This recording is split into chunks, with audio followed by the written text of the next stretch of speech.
Hi, I'm Chef Raphael and welcome to today's video.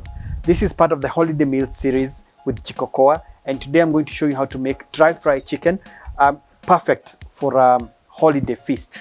Now the chicken here is the kienyeji chicken, the broiler, the ones that you need to boil first. So on this video I'll actually explain the process, including the way I've boiled it and then how you fry it to come to this stage whereby if I take a small piece here, my mouth is watering.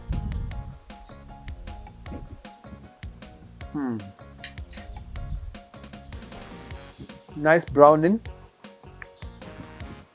You can taste the chicken.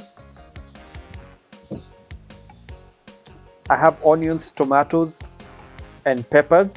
Very simple ingredients. Super easy to make. Watch till the end and you see what I mean by super simple to make. And I hope you'll enjoy yours like I know I'll enjoy mine.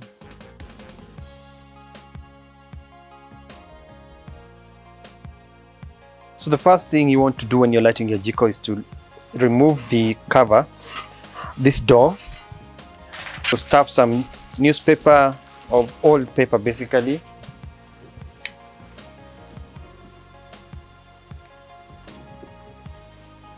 So as it burns, so it's a good idea also to place the jiko where there is wind.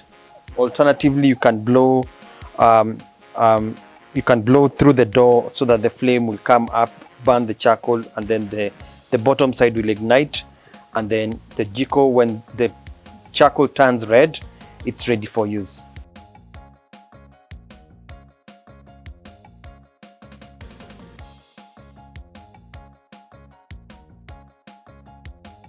So for the ingredients, I have the already cooked chicken. So the chicken, I actually cooked it earlier, and you can do this even in advance.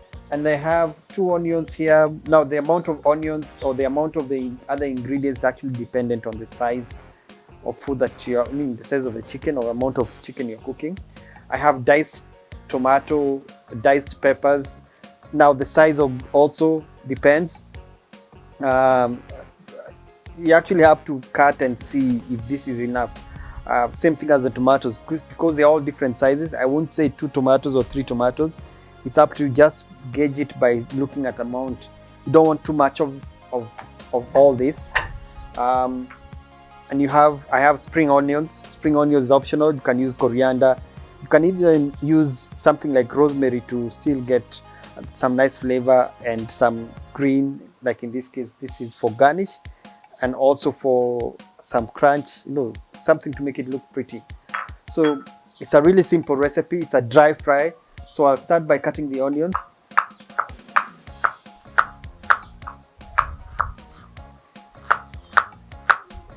So the first thing you want to do when you're cooking is first fry the chicken. So oil is hot.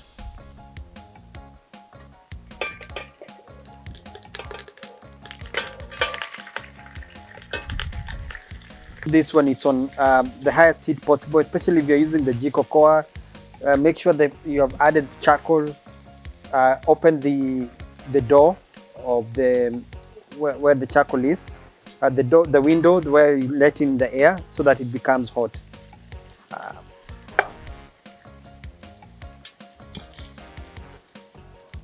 So now it's brown. It hasn't browned as much as I wanted it to, but at least the onions, I actually added the onions, and you can see it's browning. Some pieces are a little bit brown, which is good, still okay.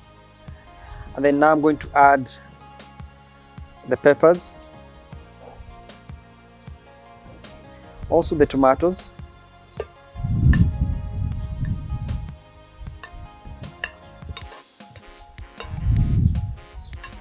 and then stir.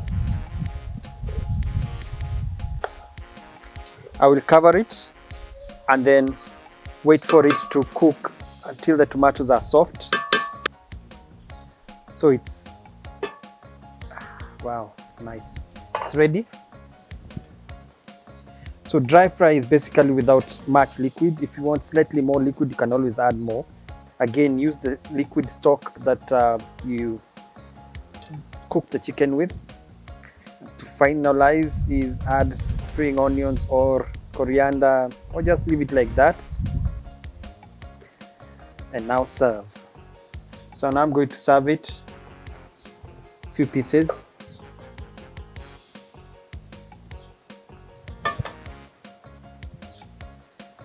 Wow, smells really nice. Jikokoa is actually very effective. Now it's on low heat when you close the door. But again, remember the most important thing whenever you're cooking this dish, have it on high heat. Basically add more fire, charcoal, and open the door when cooking, and then you get these results. I hope you've learned something new. This is part of the holiday meal series that I'm doing with jikokoa, and I hope you enjoy yours like I know I will enjoy mine. Until next time, goodbye.